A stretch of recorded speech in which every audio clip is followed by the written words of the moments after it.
حضرت علی علیہ السلام نے ارشاد فرمایا کہ تمام حمد اس اللہ کے لیے ہے جو اول ہے اور اس سے پہلے کوئی شے نہیں ہے، وہ آخر بھی ہے، اس کے بعد بھی کوئی شے نہیں، وہ ظاہر ہے اور کوئی شے اس سے بالا تر نہیں ہے، اور وہ باطن ہے، کوئی چیز اس سے زیادہ قریب نہیں ہے، کیونکہ اس نے فرمایا کہ میں تمہاری شارگ سے قریب ہوں۔ اور نبی کریم صلی اللہ علیہ وآلہ وسلم نے ارشاد فرمایا کہ آپ صلی اللہ علیہ وآلہ وسلم کی جانب نیک دلوں کو جھکا دیا گیا ہے، اور نگاہوں کا رخ نبی کریم صلی اللہ علیہ وآلہ وسلم کی طرف اللہ نے موڑ دیا، اور اللہ تعالیٰ نے رسول کریم صلی اللہ علیہ وآلہ وسلم کی وجہ سے فتنے دبا دیے، اور نبی پاک صلی اللہ علیہ وآلہ وسلم کی وجہ سے عداوت ختم فرما دی ہے دلوں میں، کیونکہ فقر کی جو ابتدا ہے وہ سب سے پہلی یہ ہے کہ دل میں سے کدورت کا نکال دینا۔ اگر ذرا برابر بھی کدورت ہوگی تو دل ناپاک رہے گا، ناپاک دل میں اللہ کا ذکر نہیں سما سکتا، اس کا نور نہیں سما سکتا۔ اس لیے نور خدا نبی پاک صلی اللہ علیہ وسلم کی ذات ہے، انوار کا منبع ہے، انوار کا مخزن ہے، تو رسول اللہ صلی اللہ علیہ وآلہ وسلم کا قرب جو ہے اس کے حصول کے لیے دل کا پاک ہونا ضروری ہے، اور دل کا پاک ہونا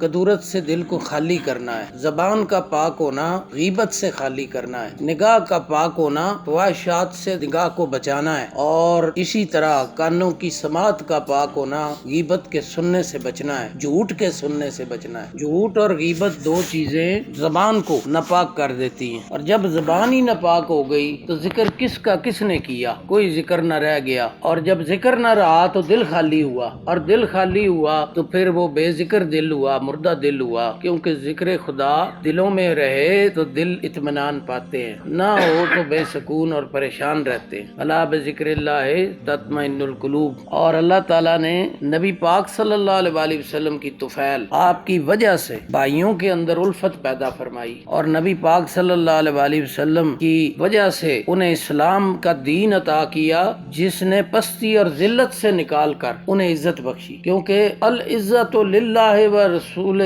وللمؤمنین، اللہ کے نزدیک جو عزت ہے وہ عزت تو اللہ کی ہے، اس کے رسول کی ہے یا مومنین کی ہے۔ لوگ بہت سارے مجھے کہتے ہیں جی میری بڑی بے عزتی ہوئی، میں کہ عزت کیڑی سی؟ اس لیے کہ جب تک ہم مومن نہیں بنتے، اللہ نے تو قرآن میں ہمیں تین ہستیوں کی عزت بتائی ہے، اللہ کی عزت، رسول اللہ صلی اللہ علیہ وآلہ وسلم کی عزت، مومنین کی عزت۔ اس کے علاوہ کوئی عزت سمجھتا ہے تو وہ اور عزت ہے جس کو قرآن میں بیان کیا گیا ہے۔ وَإِذَا قِيلَ لَا اتَّقِ اللَّهَ، جب ان سے کہا جاتا ہے تم اللہ سے ڈرو، أَخَذَتُ الْعِزَّةُ بِالْإِثْمِ، وہ گناہ کے ذریعے عزت کماتے ہیں، دبا دیتے ہیں، اوپر سے دہشت ڈالتے ہیں، گناہ گردی کرتے ہیں اس کے ذریعے سے، لیکن اللہ نے فرمایا فَحَسْبُهُ جہنم، ایسے لوگوں کے لیے جہنم کافی ہے۔ وَلَبِئْسَ الْمِہَادُ، بعد کہتے ہیں گود کو، تو جہنم ان کے لیے گود پھیلائے ہوئے ایسے کھڑی ہے کہ کب آتے ہیں، یہ انتظار ہے اس کو۔ تو اسی لیے عزت کا جو معاملہ ہے، اسلام نے ہمیں عزت بخشی، دین اسلام نے ہمیں عزت بخشی۔ ہمارا اکرام یہ ہے کہ ہم مسلمان ہیں، نبی پاک صلی اللہ علیہ وآلہ وسلم کے محبت کرنے والے ہیں، آپ صلی اللہ علیہ وسلم سے محبت ہی اللہ کی محبت ہے۔ جس نے رسول اکرم صلی اللہ علیہ وسلم سے محبت نہیں کی اس کا تو ایمان ہی کامل نہیں ہوتا، ایمان نہیں کامل ہوگا تو اللہ سے محبت کا دعویٰ غلط ہے۔ اور پھر مولا مشکل کشا نے فرمایا کہ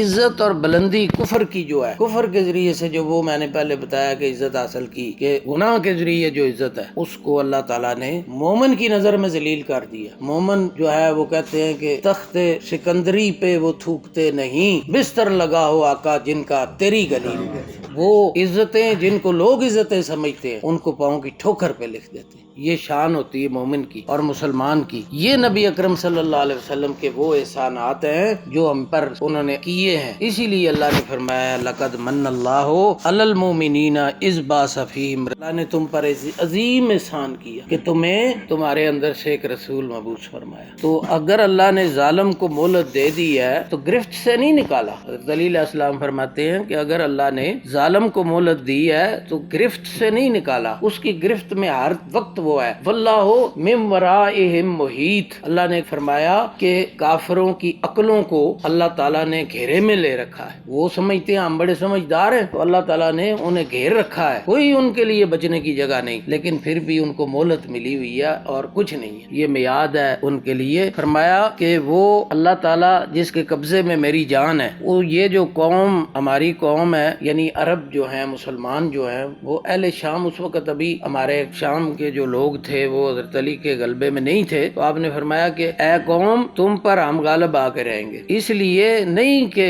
ہمارا حق تم پہ فائق ہے، یہ نہیں بات ہے، نہ سمجھنا کہ ہم دنیا کے کھاتے میں تم سے فائق ہیں، ہم کوئی سید زادے ہیں یا ہم کوئی بڑی نسبتوں والے ہیں، شانوں والے، اس لحاظ سے نہیں، بلکہ اس لیے کہ ہم حق پر ہیں اور باطل کے خلاف ہیں۔ اللہ ہمارا مددگار ہے اور ناصر ہے شیطان کے مقابلے میں، اور ہم شیطان کے دشمن ہیں، اس لیے ہمارا حق فائق ہے، ورنہ اور ہماری کوئی نسبت نہیں۔ انہوں نے اپنی نسبت کو رحمان کے ساتھ جوڑ کے رکھا۔ یہ جو باتیں حضرت علی علیہ السلام نے کی ہیں، یہ پیروں کے پیر تو علی علیہ السلام ہی، شہنشاہ ولایت ہے تو علی ولی اللہ ہے۔ اب ولایت کا آغاز امامت نے عطا ہوئی، ولایت عطا ہوئی، پھر غور کیا جائے تو فقیر وہ ہے جو اپنے رب کا راستہ بتائے۔ اگر وہ رب کی بات نہ کرتا ہو تو ایسے فقیر کے پاس زیادہ دیر بیٹھنے کا کوئی فائدہ نہیں، اس لیے کہ دنیا کے مسائل بھی ہمارے ہوتے ہیں، اس میں کوئی شک نہیں، ان کے لیے بھی ہم نے عرض کرنی ہوتی ہے، وہ ہمارے دین کا حصہ ہے۔ صحابہ کرام بھی رسول اللہ صلی اللہ علیہ وسلم کی بارگاہ میں ہی عرض کرتے رہے، جب بارش نہیں تھی ہوئی تو رسول اللہ صلی اللہ علیہ وسلم کی بارگاہ میں ہی حاضر ہوئے، آپ ان کو لے کے پھر نماز استسقاء ادا فرمانے گئے، وہاں آپ نے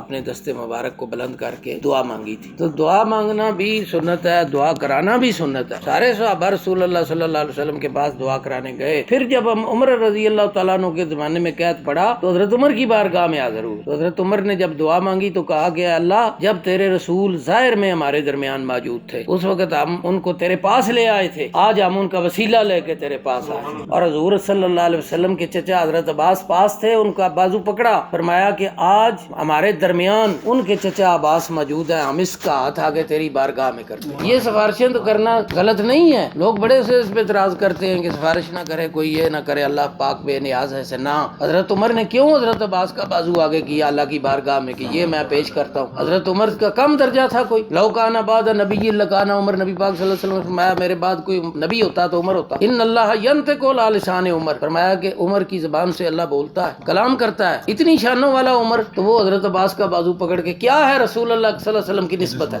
اس کو نسبت کہتے ہیں۔ وہ نہ ہو تو بات نہیں بنتی، وہ جو نہ تھے تو کچھ نہ تھا، وہ جو نہ ہو تو کچھ نہ ہو، کوئی بات نہ بنے ہماری، نہ کوئی بات ہو، جان ہے وہ جہان کی، جان ہے تو جان ہے۔ میرے آقا صلی اللہ علیہ وسلم کا وسیلہ ہمیں مل جائے تو وہ جہان کی جان ہے، وہی ہمارے ایمان کی جان۔ قرآن یہ بتلاتا ہے کہ ایمان ہے، یہ قرآن تو یہ کہتا ہے کہ نبی پاک صلی اللہ علیہ وسلم ایمان ہے، اور اعلیٰ حضرت کہتے ہیں ایمان یہ کہتا ہے میری جان ہے، یہ ایمان کی جان میرے سرکار ہیں صلی اللہ علیہ وسلم۔ تو پھر مولا علی علیہ السلام نے فرمایا اگر تم نے میری نصیحتیں قبول نہ کی تو پھر جان لو کہ پھر خود مالک ہو۔ میں تمہارے سامنے حکمت اور دانائی کی باتیں بیان کرتا ہوں اور تمہیں جہاد کے لیے آمادہ کرتا ہوں، اور سن لو کہ سیدھا کرنے والا میں عاجز آ گیا ہوں۔ تو اے لوگو جن کے جسم حاضر ہیں، عقلیں غائب ہیں اور خواہشیں جدا جدا ہیں، ان پر حکومت کرنے والے بھی ان کی وجہ سے آزمائش میں۔ اب یہ نہ دیکھیں نا، آپ حکومتوں کو ہم سارے کہتے ہیں ہماری وجہ سے حکومت کرنے والے بھی آزمائش میں آ جاتے ہیں، یہ حضرت علی کا قول ہے، بڑے گہرے گہرے قول ہیں ان کے، یہ بات سمجھی جائے تو مطلب ہے کہ یہ انہوں نے فرمایا کہ ایسے لوگ ہیں جو اللہ کی فرمان برداری کرتے ہیں، تم ان کی نافرمان برداری کرتے ہو، اور جو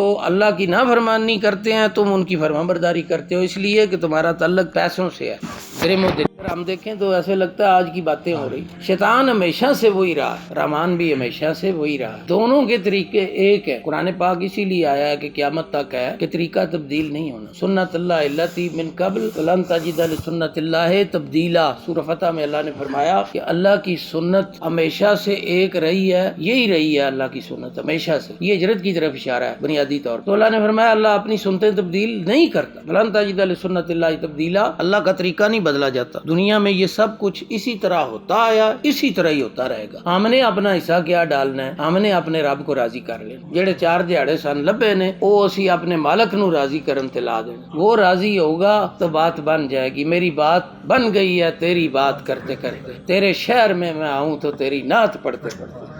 یہی ذکر ہمارے لاپے رہنا چاہیے، یہی ہمارے دلوں کا سکون ہے، یہی ہمارا اطمینان ہے، یہی ہمارے لیے جنت ہے، اور یہی راستہ راہ حق ہے۔